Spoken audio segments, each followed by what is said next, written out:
สบายดีทุกคนมือนี้เฮาสิขึ้นมาเอาเบ็ดขึ้นมาหยอดหูเอียนขึ้นมาใส่ในหูเอียนในหนอง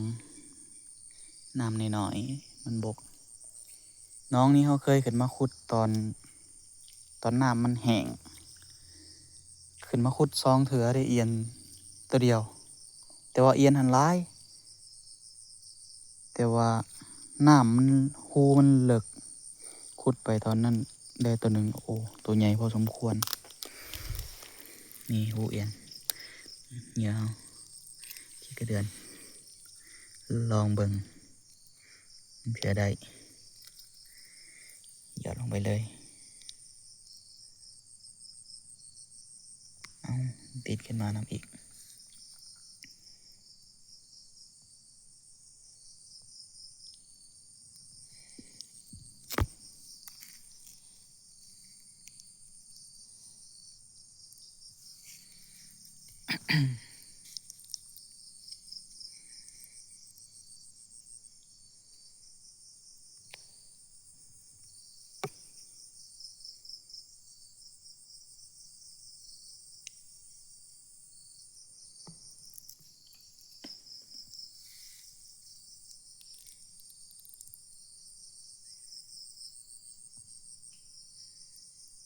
หูมีหลายอยู่ในน้องนี่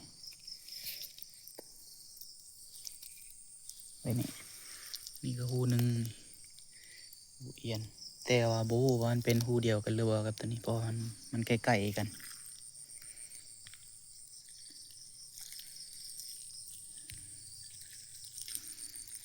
นี่ก็แมนมันเป็นหูอยู่ในขาบเลยเพราะว่าน้ำมันแห้งแล้วมันหาก็มีน้ำฝนหากระตกมา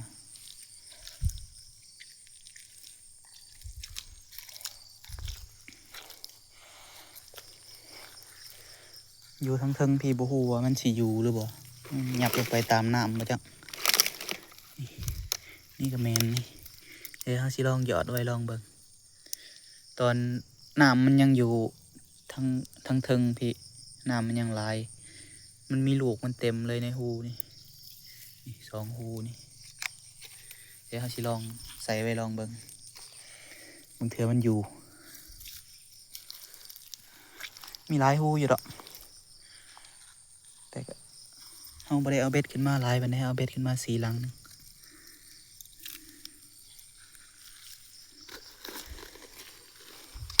นี่ก็แม่นนี่น้ำขุ่นๆเลยนี่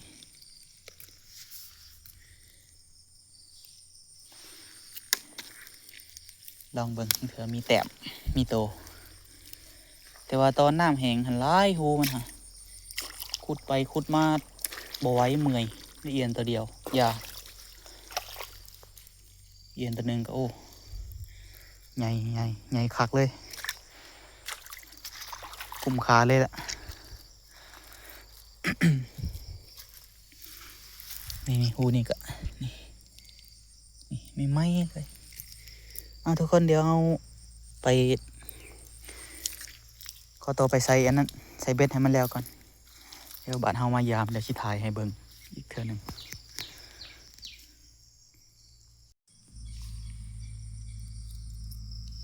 กินแล้วทุกคน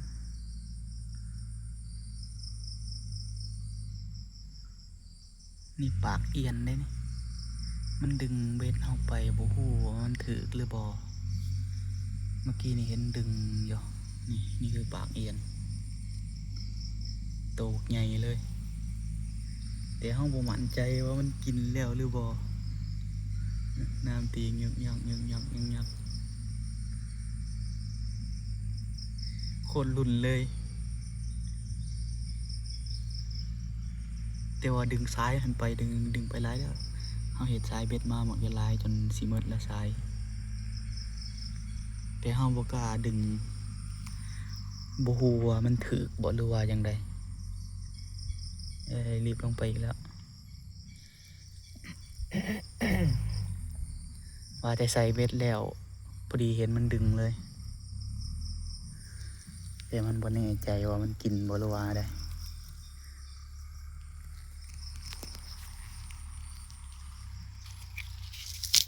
ดึงเลยลองเบิ่ง มันกินแต่ว่าแน่นโอ้ยปลอมขาดเลยเห็นโตเลยแต่ว่าแน่นแห้งน่าสิกินน่าสิอยู่สูอยู่สิบ่ขาดบ่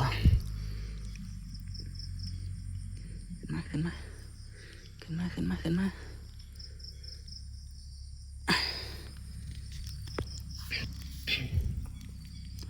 ลงปากนี่ตัวใหญ่เติบ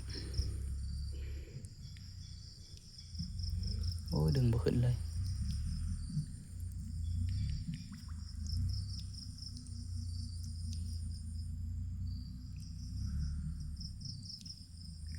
ลังนี้ลังที่เขาใส่ลังแรกเลย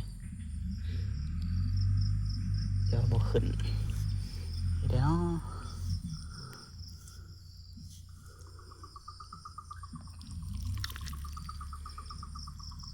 ปล่อยไซไปยาวเพิ่น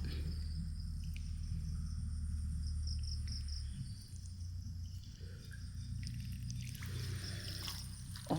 แห้งขึ้นมาแล้วโอ้แห้งอะไรนี่บ่ขึ้นเลยแต่ดึงลงเรื่อยๆ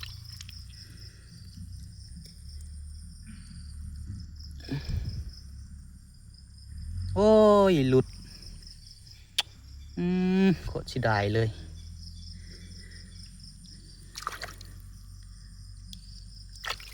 หมากเบ็ดลาเลยพูนโป๊ดตัว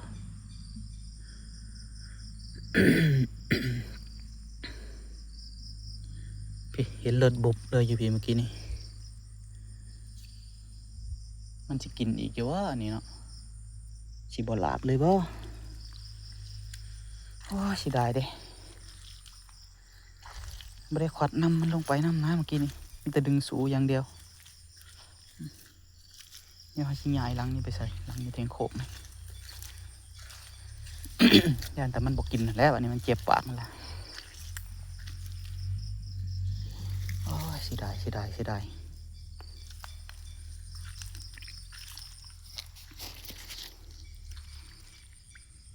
ใบหูใดก็ใส่ใบหูเก่าก็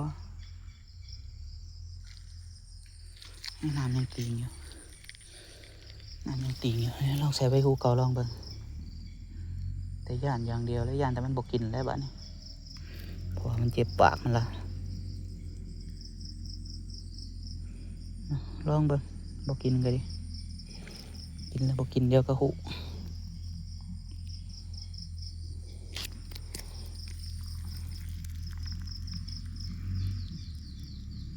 ตัวใหญ่เลยเสียดายดิ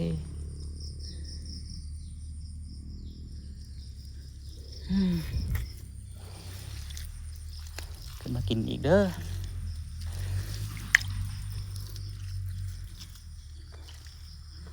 เดี๋ยวถาลุ่นกันต่อทุกคนว่ามันสิคืนมากินอยู่บ่หลังนี้ดึงแล้วทุกคนดึงแล้วเดี๋ยวถาจังหน่อยก่อน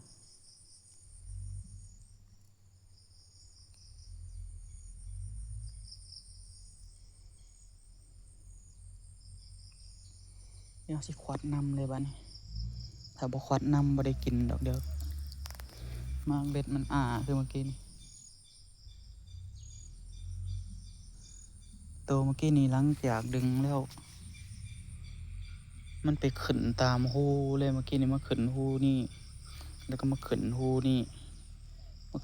เขาคุบบ่อยู่แบบคือเอียนแบบมันสิตุยนั่นนะ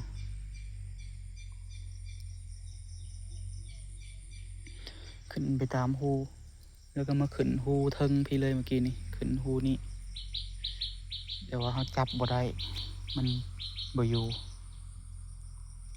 แล้วมากินหลังนี้บ่ฮู้ว่าตัวเดียวกันหรือบ่แต่เขาว่ามันบ่น่าสิกินแล้วเอียนตัวที่มันหลุดไปเมื่อกี้นี่เพราะมันเจ็บแห้งขนาดมันขึ้นมาอยู่เทิงยังเห็นเหลืองหลางอยู่ก็แม่นเฮามีแนวแทงเอาหันได้แทงเอาหน้าหูมันเลย เห็นฮอตโตมันแต่ว่าบ่มีแนวแทงซื่อแต่เสียดายโอ้ยเอียนตัวใหญ่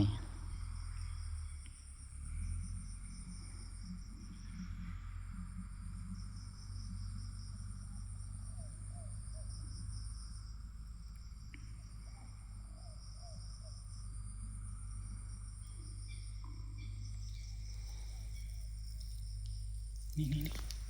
นี่นี่นี่นี่นี่โตมันโตมันโตมัน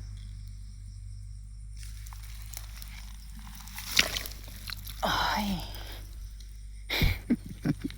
ได้จับเอียนนะฮูมันบ่ทันดอกเห็นฮอตโตเลยเมื่อกี้นี่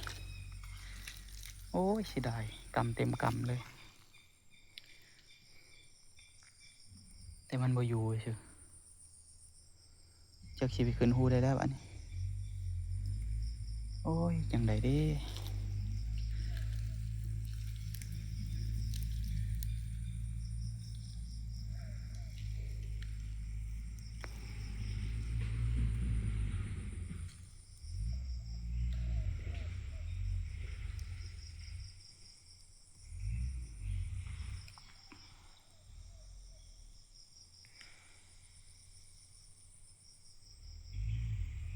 หลังนี้ก็สายนิ่งไปแล้วบ่ฮู้ว่า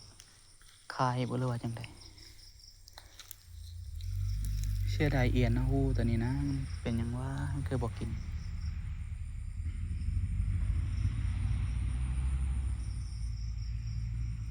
มันน่าสิบ่กินเลยแหละเพราะว่ามันเจ็บแฮง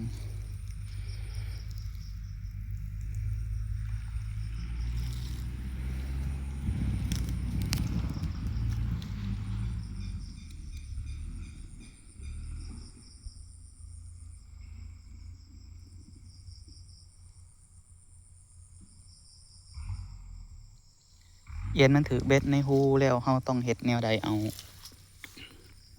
ไผฮู้กับบอกนี่เด้อเพราะว่าเฮาดึงมากินนี่แล้วหมากเบ็ดมันขนาดเฮาใส่เบ็ดหมากเบ็ดเบอร์อีหยังนะเฮาใส่หมากเบ็ดหมากเบ็ดเบอร์14เฮาใส่นี่ยังเลย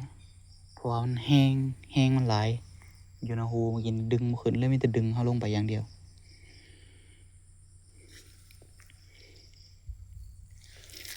อันนี้เป็นจังได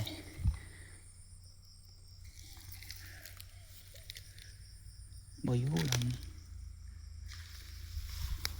อยู่แต่คือบ่แห้งน่าสิตัวบ่ใหญ่โอ้ใหญ่โอ้โหมันเอาง่ายคือตัวนี้กับใครล่ะบ่ตัวซ้ำเดียวกันเลยกับเมื่อกี้นี่แต่ว่าบ่แม่นตัวเดียวกันเพราะว่าตัวนี้มันกินเบ็ดแล้วเขายังเห็นอยู่ตัวนั้นอยู่เมื่อกี้นี่บนอาชิแมนตัวเดียวกันแต่ว่าตัวนี้ใหญ่แห้ง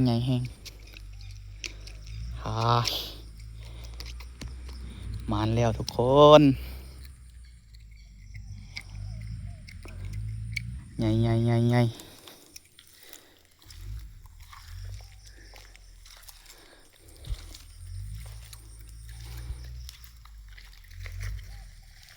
แห้งเลยตัวนี้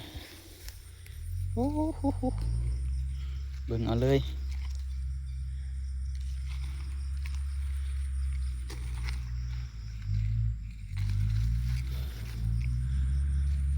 นี่มักเอฟเลยเดี๋ยวถารุ่นหลังต่อไปทุกคนว่าไม่สิกินอยู่บ่เบ็ดหอยมันยังเหลือ2หลังตอนนี้พอหลังหนึ่งกับหมากไปแล้วก็ได้ขึ้นมาหลังหนึ่งยังอยู่2หลัง